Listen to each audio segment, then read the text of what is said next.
Olá a todos e a todas, sejam bem-vindos a mais uma edição do GNC Gestão, Negócio e Conjuntura, um programa da Escola de Gestão e Negócios, trazendo temas contemporâneos, temas econômicos, temas do mundo dos negócios para compartilhar com você, a nossa audiência, os nossos estudantes que estão aqui sempre conosco. Então hoje estamos aqui na mesa com o professor Roberto Vital, professor Lúcio Freitas e o nosso estudante de economia, o Rafael, para discutir um pouquinho aí sobre o Plano Real que no último dia 1º de julho completou 30 anos de idade.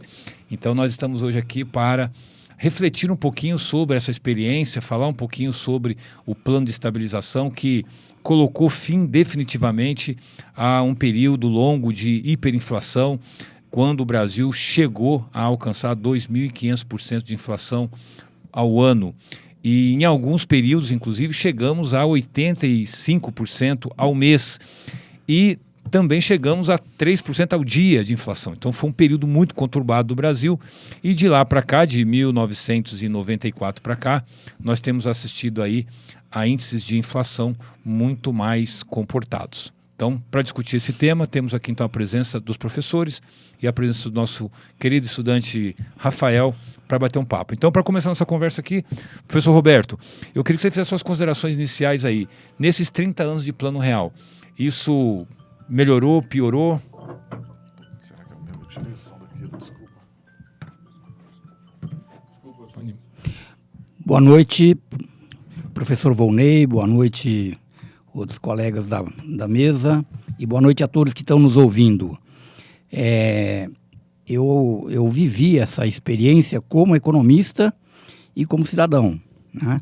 Eu sei o que é uma inflação de 2.500% ao ano, porque era muito difícil pagar qualquer conta que a gente tivesse na época com salários que de maneira nenhuma acompanhavam a inflação. Você tinha uma perda diária de poder de compra e era uma situação assim bastante desconfortável, quase desesperadora para as pessoas que viviam uma realidade de renda mais baixa, né? Porque não havia meios de se conseguir, mesmo por meio da ação sindical, que ainda era forte naquele período, você não conseguia de maneira nenhuma reajustar salários na mesma velocidade da inflação, tá? Então, o fato da gente ter conseguido derrubar a inflação na metade de 1994 foi uma mudança radical na vida das pessoas. Isso é extremamente importante, é uma conquista da economia brasileira,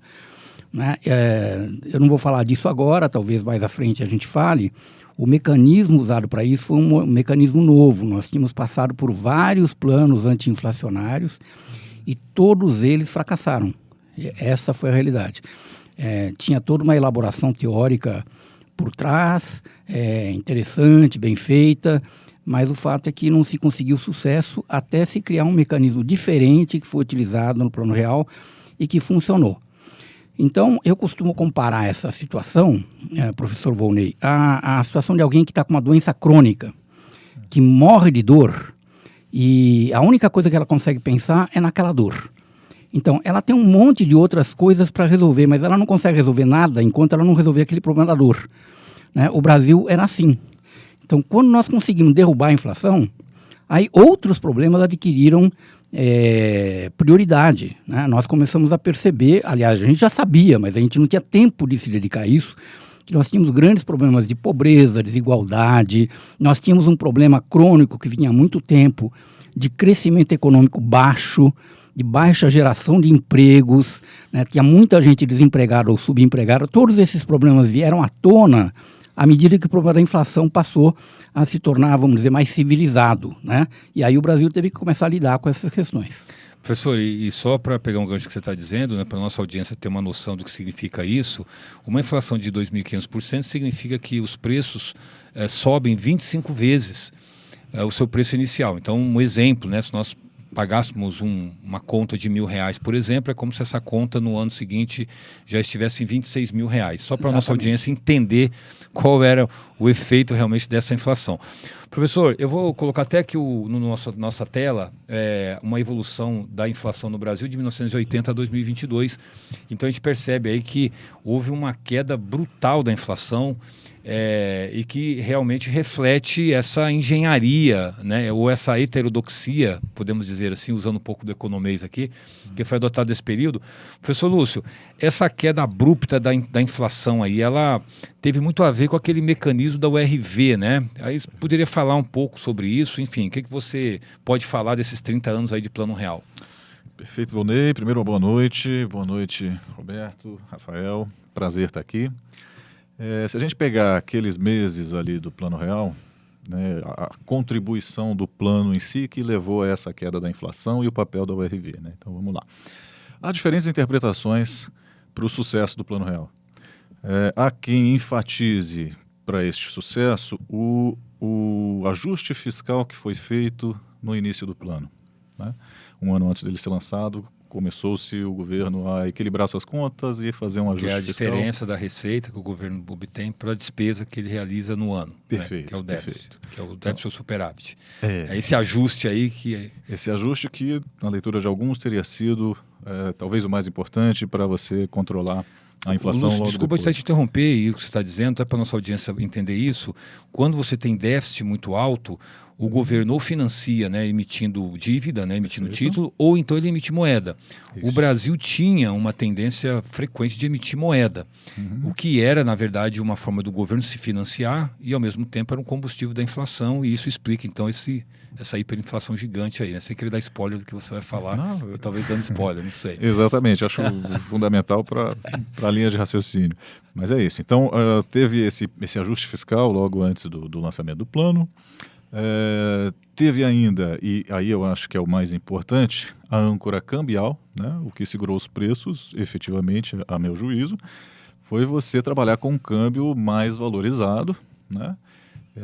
De início, valorizado porque o Brasil havia aberto a sua conta financeira do balanço de pagamentos. Então, traduzindo, o Brasil diminuiu restrições para o capital estrangeiro que quisesse entrar aqui para fazer aplicação financeira, né? Com isso, entrou mais capital, a gente tinha acabado de renegociar a dívida externa e havia então dólares o suficiente para o governo trabalhar com um câmbio nosso mais valorizado, digamos assim.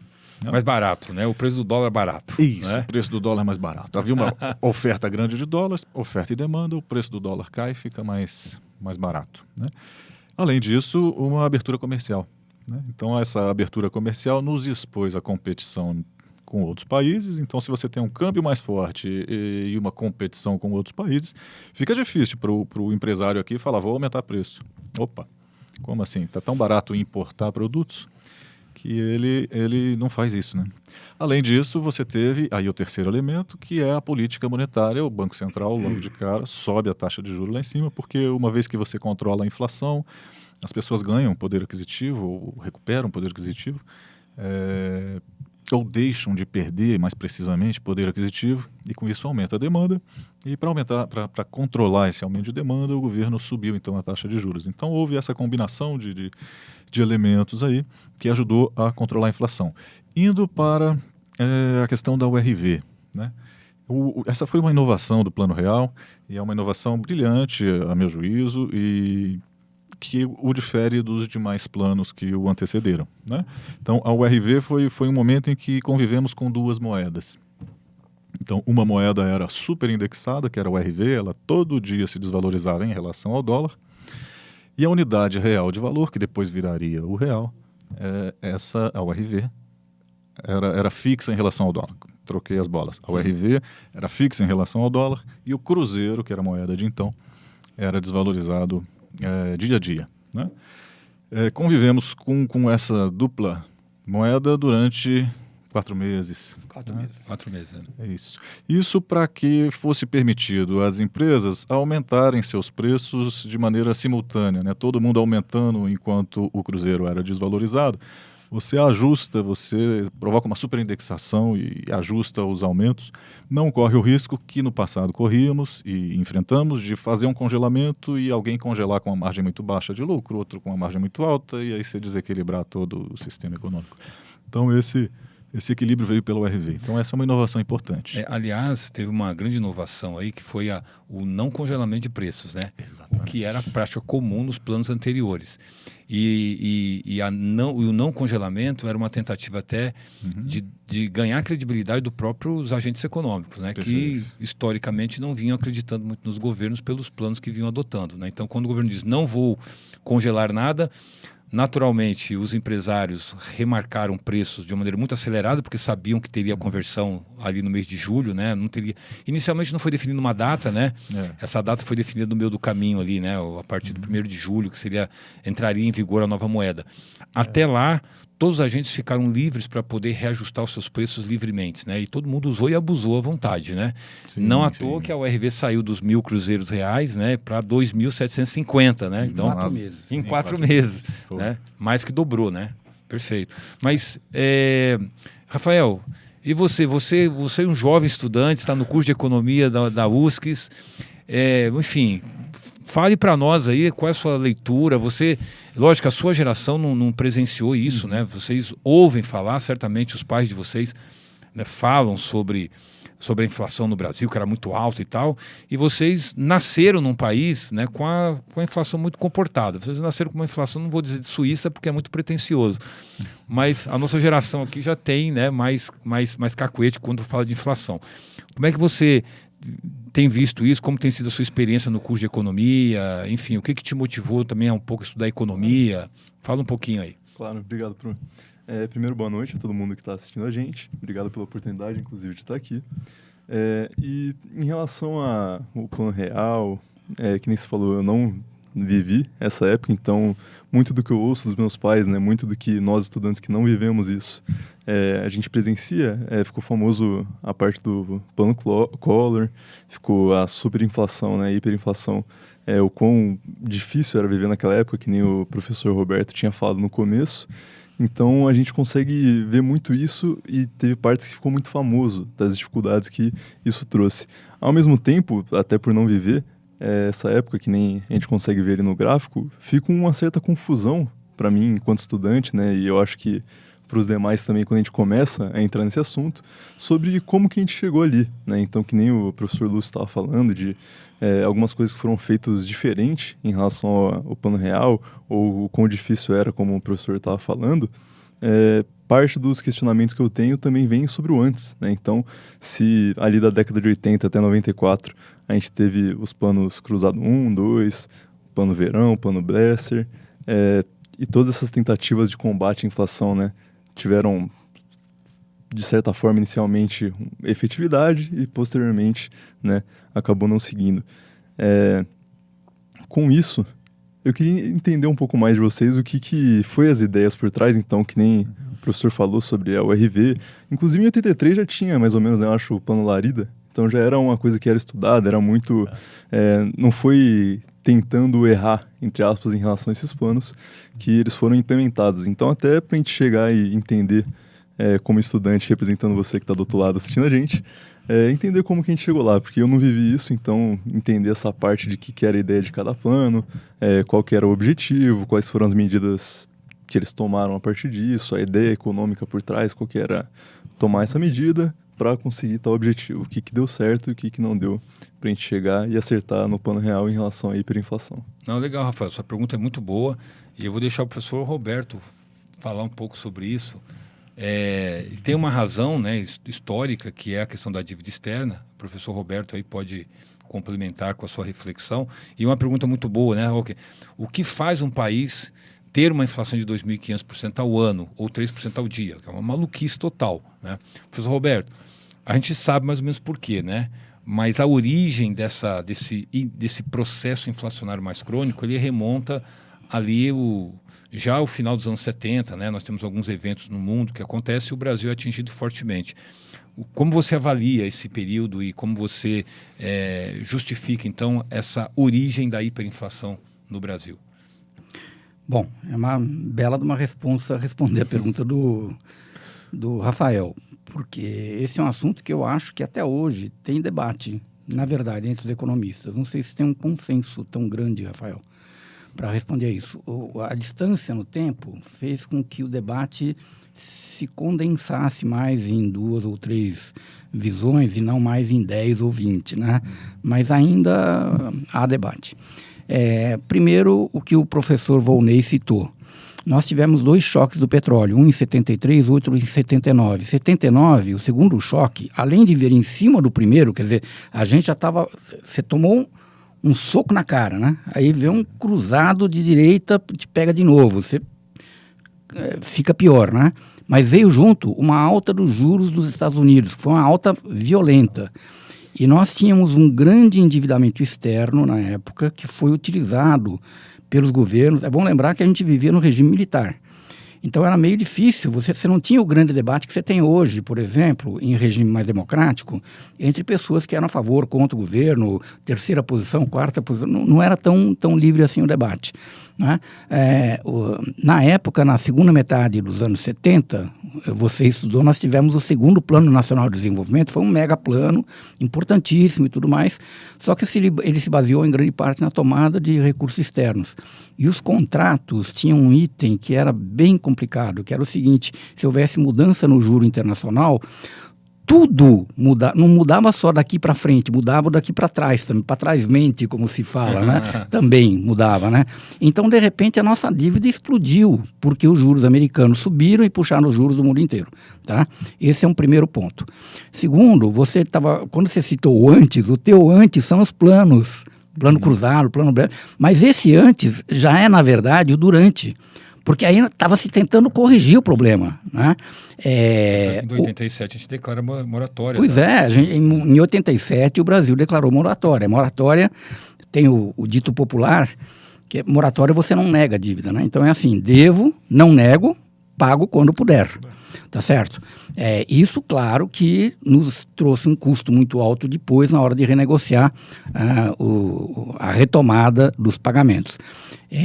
Mas o que é preciso falar é o seguinte: nós passamos de 81 a 84 numa mega recessão. Nós tivemos tumultos políticos. O fim do regime militar está associado a isso, porque nós tivemos grandes manifestações, até empresários entraram nisso, porque estava todo mundo desesperado com o clima de recessão.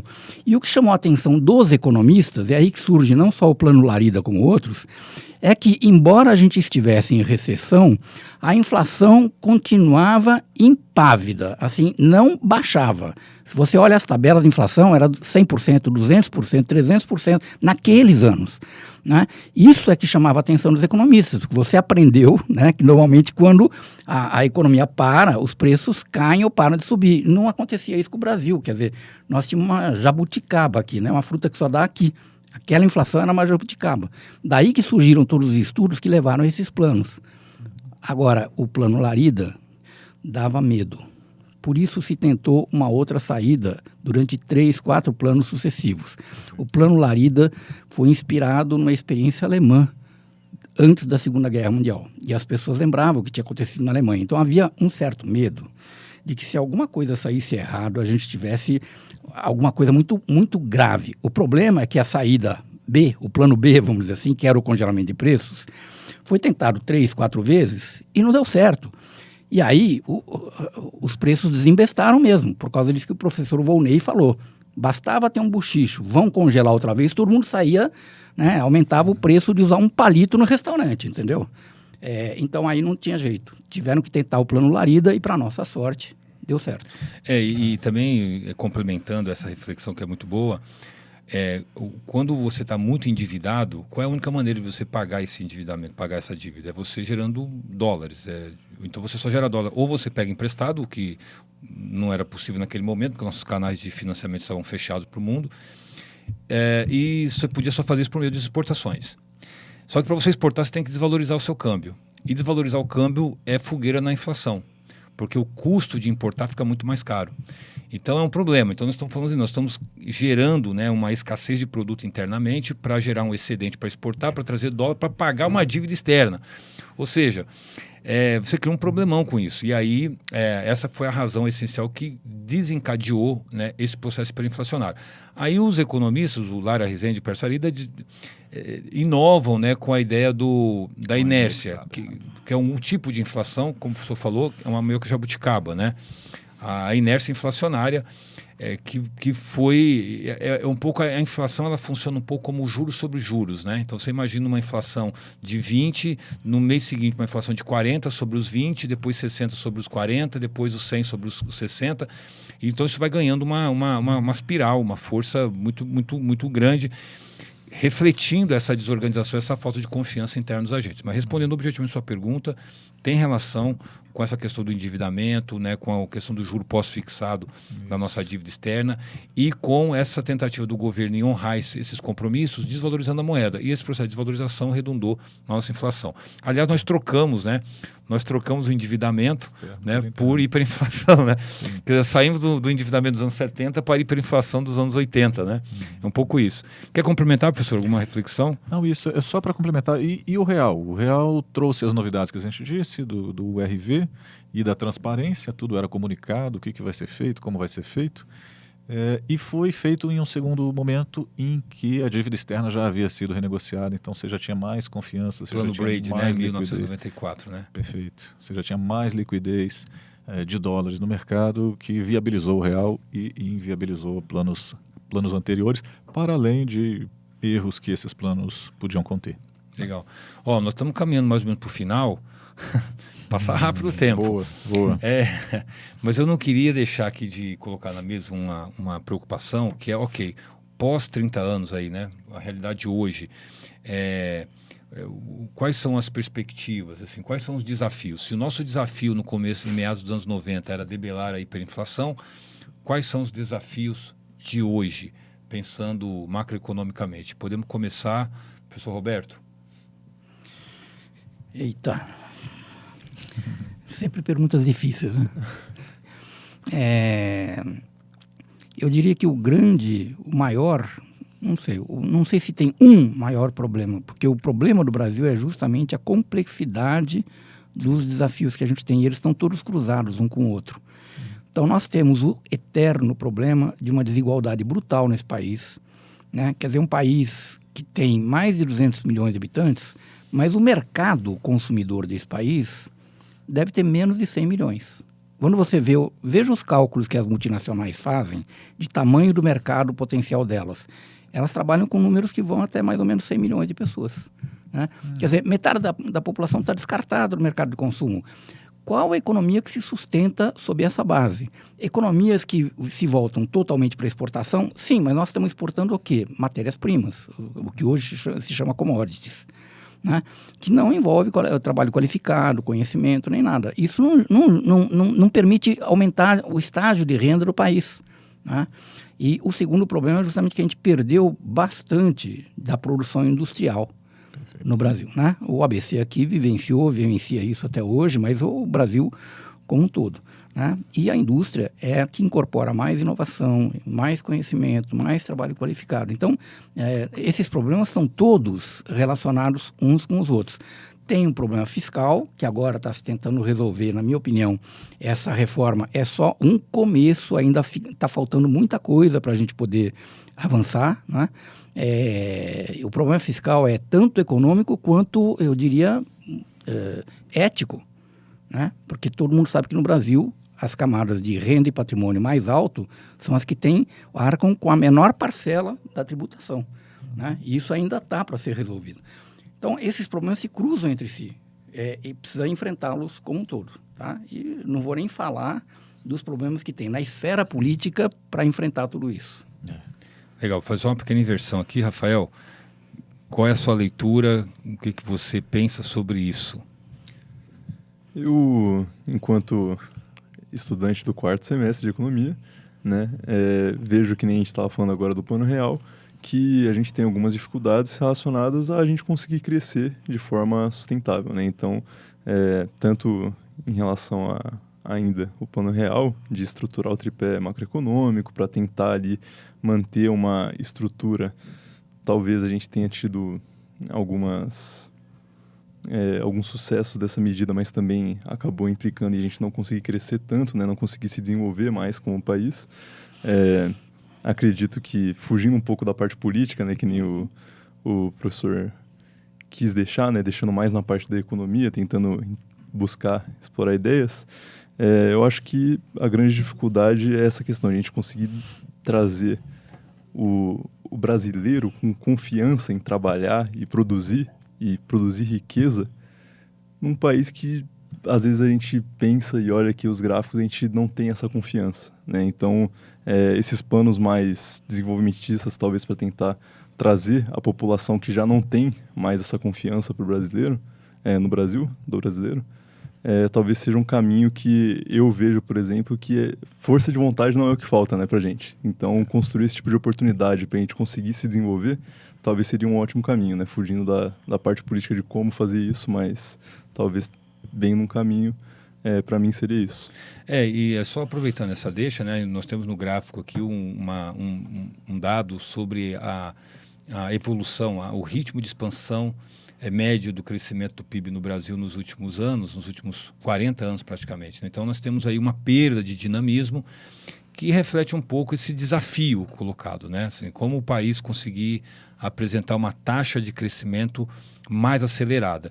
E nós temos esbarrado no problema realmente do custo do capital, no custo do financiamento, né? Uma dificuldade de ampliar investimento, de ampliar a formação bruta de capital fixo, que é resultado um pouco da armadilha macroeconômica que nós entramos para garantir uma inflação sob controle.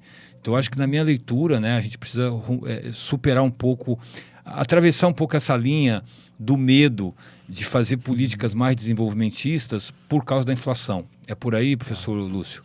Eu acho que sim. Eu acho que o mundo hoje, se você olhar Estados Unidos e Europa e demais países, o mundo se volta para as políticas industriais novamente, né? Industriais e protecionistas, inclusive, vide os norte-americanos que vão taxar automóveis chineses elétricos em 100%. Então, você está voltando algumas décadas aí em termos de política industrial. Então, é necessário. A política industrial bem focada, bem direcionada, ela é necessária.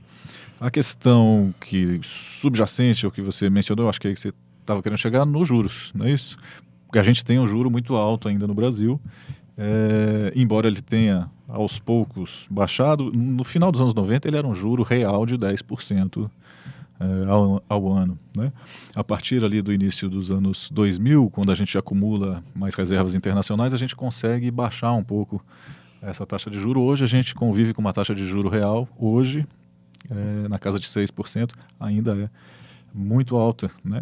Isso é a taxa spot da Selic ali, do título de curto prazo. Imagina quando isso vai para o mercado, quantas empresas não pagam, né? Então a gente tem que enfrentar essa coisa do juro para poder viabilizar de novo o investimento industrial e o crescimento assim da capacidade produtiva. Aumentar a produtividade também pressupõe mais investimento em capital humano. Então eu diria que, do ponto de vista macro, criar as condições para baixar os juros, e do ponto de vista da produtividade conciliar esse investimento maior em formação de capital com o investimento necessário em capital humano. Então as duas coisas podem nos ajudar. Aliás, tema para próximos programas, né? Porque nós temos que falar que aí entra o Banco Central, que hoje tem um grau de independência em relação ao governo. É sempre bom ressaltar a independência em relação a quem, né? Quem, né? Ao governo. Que no caso do Banco Central atual em relação ao governo, e isso é um problema, né? Um obstáculo aí para se reduzir a taxa de juros, por exemplo, ou se modificar as metodologias até de apuração da inflação, né? Porque, aliás, é um dos nossos temas aqui para a próxima discussão, né? Assim, de que maneira essa mudança na gestão do Banco Central pode redundar numa modificação da metodologia de cálculo da inflação e, portanto, de definição da taxa Selic, já que ela é um componente aí crítico, né, para o crescimento brasileiro. Bom, o nosso programa está chegando ao fim. Queria mais uma vez aqui saudar e agradecer ao professor Roberto, professor Lúcio, agradecer ao Rafael por estar aqui conosco também. Já deixar o convite para vocês para estarem conosco na nossa próxima edição. Quero também fazer um agradecimento à nossa equipe técnica, ao Cris, à professora Daniela, ao professor Luciano, que tem nos apoiado nessa iniciativa. E já fica o convite para vocês para o próximo programa. Um abraço a todos, até mais. Show de bola. Muito bom. Quando a festa está esquentando, a gente tira o chopp. Exatamente. Essa é a estratégia, entendeu? Cris, atrapalhou muito aí o telefone.